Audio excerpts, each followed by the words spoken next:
All right, welcome back to our running for Real-Isodes. Tina, how are you?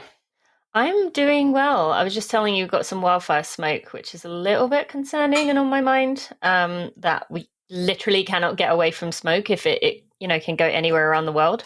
But otherwise, I'm feeling good. And you? Yeah. Great. It's funny that you mentioned the smoke and everything. I told you I was on a run this morning and a house burnt Mm. down in my town and it gave me kind of a Ugh. gratitude gut check. But I'm always Yes. shocked with the wildfire smoke when we have like air quality issues here and then you're like, "Hey, where's this fire?" And it's like it's in Canada.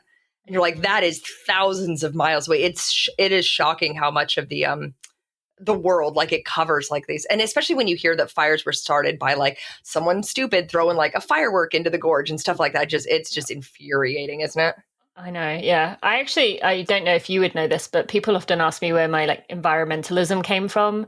And one of the things it came from was in geography class when I was a teenager.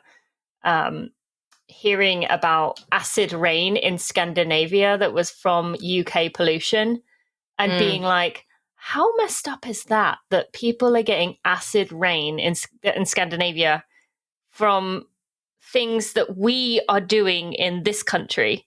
And I It remember seems thinking, completely like, that's unfair. Yeah. crazy that, but as we know, you can't get away from the atmosphere. It just, Mhm. it goes where it goes. The air goes where it goes. You can't, there's nowhere we can hide.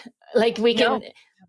you can't build a wall from the air. So Well, and how like we just like we tend to, if you drink out of a plastic bottle and throw it away, you think that's it. You think that's like the end uh-huh, point. And you have uh-huh. no idea most times. Like even like it's something like you would know this, like the percentage of recycling that doesn't end up recycled, it's like insane.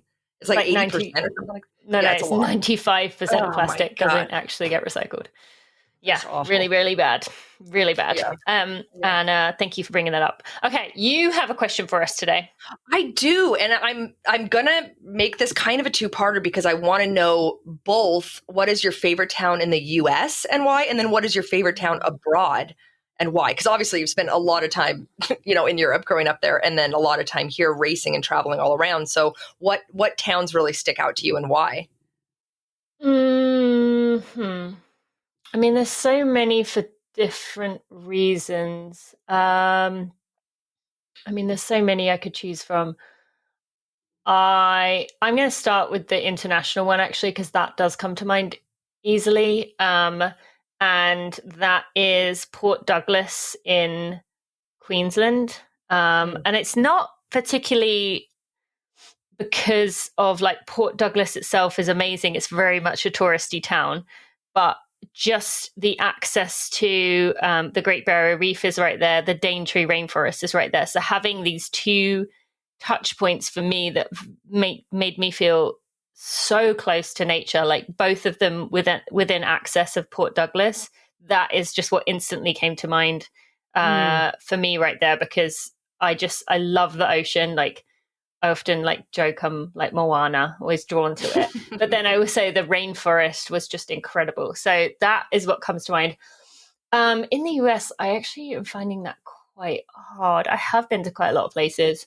Hmm. Um, hmm, I don't know why, but Austin keeps coming to my mind, but that's not it. Hmm. I keep circling back to Austin. If you have something, I'm going to let it marinate. So I would love to hear yours. It's I'm going funny to that you see. say Austin because like when I think of like places in the US, like Texas does not come to mind. But I No. remember one time like I went on it was a race I spent in San Antonio and I completely fell in love Mm, with San Antonio. yeah, that's a cool It's just place. the most it's a very, very cool city with like the Riverwalk and all that. But as far as US towns go, there's several that I feel like I could like live in for the rest of my life. But there's one that I don't know, it just sticks out. Did you ever run Grandma's Marathon, Tina? No. So Duluth, Minnesota, it's kind of up at the top of Minnesota Mm. next to Lake Superior. And it's crazy because you can fly in for that race. You'll fly into Minneapolis and it'll be like 90 degrees. And then you drive up to the lake and it'll be like 40 and foggy, just 2 hours away. It has the most incredible feel to it. It's like really, it's very much that feel of like a Midwestern fishing town. And when you start that race, and I think one of the reasons I love it so much is I ran the half marathon there 3 times and I just set massive PRs every single time. Yeah, So I I, remember you I doing think that. I view Yeah. it through rose tinted glasses. But I remember warming up for that race at like 5 in the morning, like so much fog rolling in off the lake. It is so green, and it's just so quiet out there on a 2-lane road in the middle of nowhere. And you just hear like a foghorn through the mist, and it's just amazing. And then I remember like every time I finished that race, you just kind of wander around on these old cobblestone streets. And where there's like lighthouses at the end of roads. And like, it has such a special feeling to it.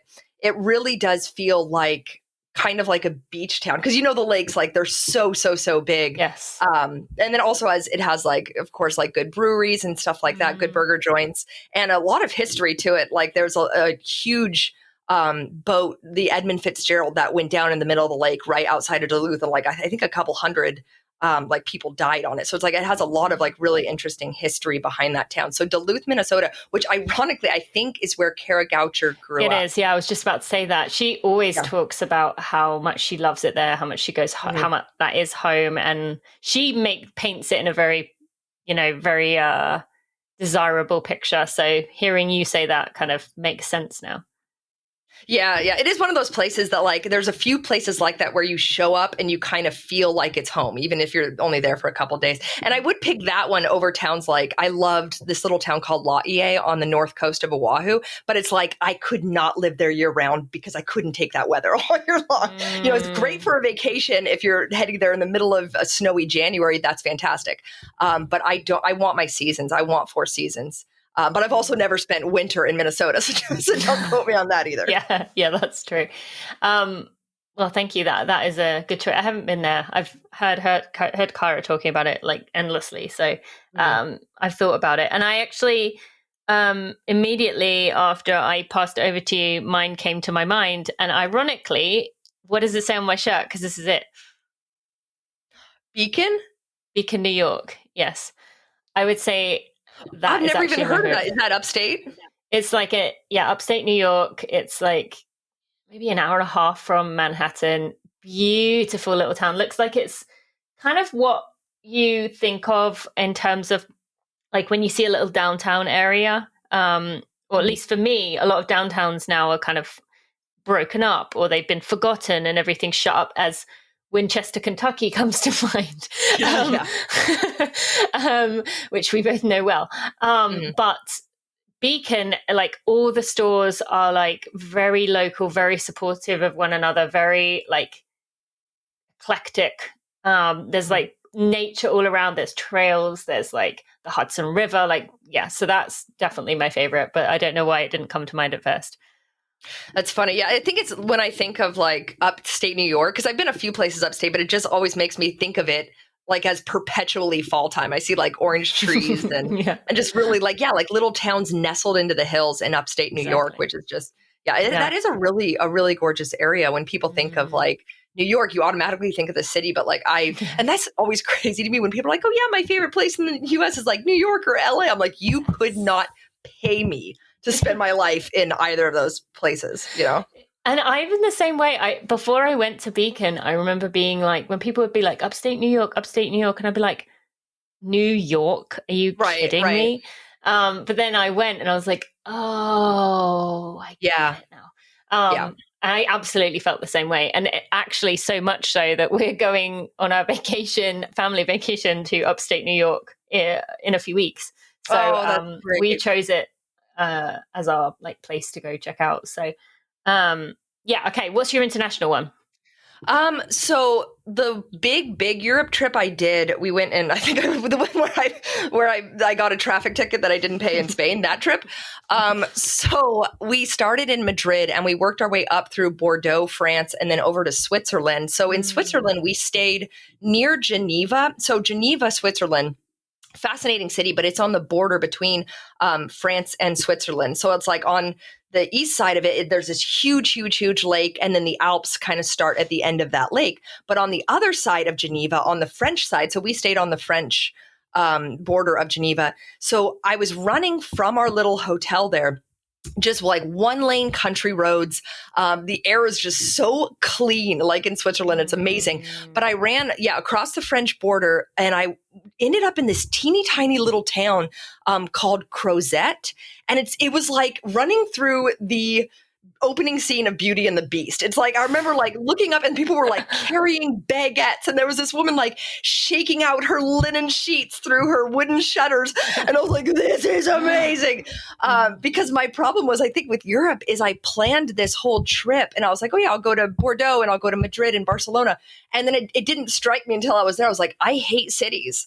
Why on earth did I plan this trip around like all the biggest cities in Europe? So when we actually stayed outside of cities and I got to explore the tiny towns, I was like, this, not only is it like more authentically Europe and the food is better and the people are incredible, but it wasn't the hustle and bustle of the city. So it's like, I think probably by default, because that's one of the only teeny tiny small towns, but like those little towns that all have like these big tall cathedrals and then a bunch of like little thatched roof houses that are just nestled into like northern Spain, western France, western Switzerland. Like all of those little towns are just absolutely incredible. So I could spend a lot.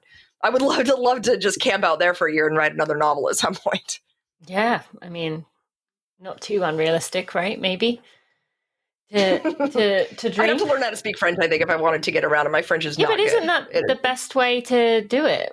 You hear Sink or that swim, of people all the time. Yeah, you go over there and you kind of don't have a choice, and that's how you learn it. Like truly learn it, not like the French lessons version of where you learn words that are like. Ask that. Yeah. Did you, in growing up in England, like did they? Because mostly here people take Spanish in high school. Like that's the big thing is you take Spanish. Like what did they have you learn French, or what did you learn? I did German. I mean, I did do French for a little while. I think maybe a year or two I did French, and then I chose German. Which I would say probably maybe like 20% chose German, 40% chose,